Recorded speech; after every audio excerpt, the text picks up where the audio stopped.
கிறிஸ்மஸ்க்கு கேக் எவ்வளோ ஸ்பெஷலோ அவ்வளோ ஸ்பெஷல் இந்த ஸ்வீட் ரெசிபி. தூத்துக்குடிலேருந்து கன்னியாகுமரி வரைக்கும் கிறிஸ்மஸ், நியூ இயர், தீபாவளி இது எல்லாத்துக்குமே எல்லார் வீட்லேயும் கட்டாயம் இந்த ஸ்வீட் ரெசிபி இருக்கும்.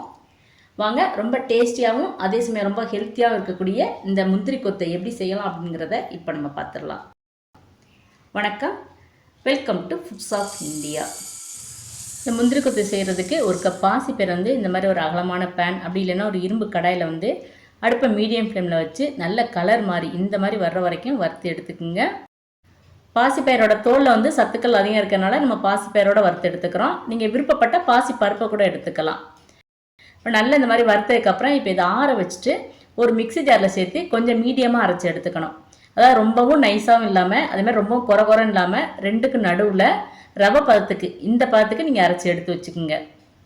இப்போ அரைச்சி எடுத்து வச்சதை நம்ம இன்னொரு பாத்திரத்துக்கு மாற்றி எடுத்து வச்சுக்கலாம்.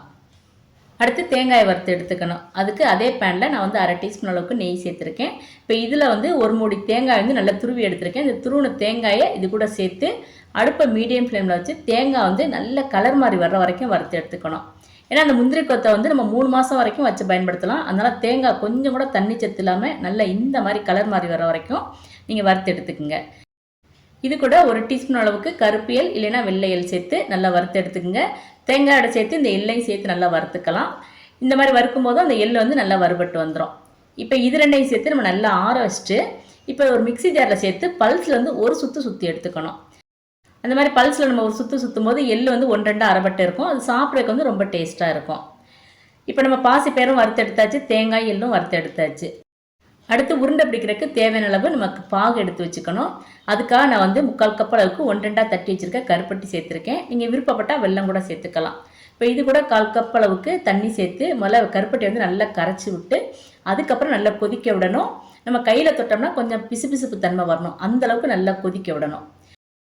கருப்பட்டிலாம் நல்லா கரைஞ்சி பிசுபிசுப்பு தன்மை வந்தோடனே இப்போ அடுப்பை ஆஃப் பண்ணிடுங்க. இந்த பக்கம் நம்ம அரைச்சி எடுத்து வச்சுருக்க அந்த மாவு கூட 5 ஏலக்காயை பொடி பண்ணி சேர்த்துக்குங்க. அதேமாதிரி ஒரு சிட்டிகை உப்பு சேர்த்து நல்லா கலந்து விட்டுருங்க. இப்போ எடுத்து வச்சுருக்க அந்த கருப்பட்டி கரைச்சியில் அதே சூட்டோட இதில் வடிகட்டி சேர்த்துக்கணும். முழுசாக சேர்த்துறாமல் 3/4 பாகம் சேர்த்துக்கலாம். தேவைப்பட்டால் நம்ம மீதி சேர்த்துக்கலாம். இப்போ ஒரு கரண்டினால் நல்லா அது மாதிரி கலந்து விட்டுருங்க. ஏன்னா அது ரொம்ப சூடாக இருக்கும், அதனால் கையினால் கலந்து விட்டுறாதீங்க. இப்போ தேவைப்பட்டால் திருப்பியும் கொஞ்சம் கருப்பட்டி பாகு சேர்த்துக்கலாம். எனக்கு இன்னும் கொஞ்சம் தேவைப்படுது, அதனால் மீதம் இருக்க கருப்பட்டி பாகையும் சேர்த்துக்கிறேன். பாசிப்பயிறு மாவு நேரம் ஆக ரொம்ப இறுக்கம் கொடுக்க ஆரம்பிக்கும். அதனாலே கொஞ்சம் சூட்டோடய நம்ம சின்ன சின்ன உருண்டைகளாக உருட்டி வைக்க ஆரம்பிச்சிடணும். ஏன்னா நேரம் ஆச்சுன்னா அது மொத்தமாக கட்டிப்பட ஆரம்பிச்சிடும். அதனால் இப்போ நான் இந்த மாதிரி சின்ன சின்ன உருண்டையாக உருட்டி எடுத்துக்கிறேன். இந்த பலகாரத்துக்கு பேரே முந்திரி கொத்து, அதாவது கொத்து கொத்தாக நம்ம எண்ணெயில் சேர்த்து போடுறது. அதனால சின்ன சின்ன உருண்டையாக பிடிச்சி எடுத்துக்கணும். நம்ம ரொம்ப பெரிய உருண்டையாக ஊட்டிட்டோம்னா கையினால் மொத்தமாக சேர்த்து போட முடியாது. அதனால சின்ன சின்ன உருண்டையாக ஒரு கோழி குண்டு அளவுக்கு நம்ம உருட்டி எடுத்து வச்சுக்கணும். இப்போ நான் இந்த மாதிரி உருட்டி எடுத்து வச்சுருக்கிறது எல்லாருமே ஒரு தட்டில் தனியாக எடுத்து வச்சிடுறேன்.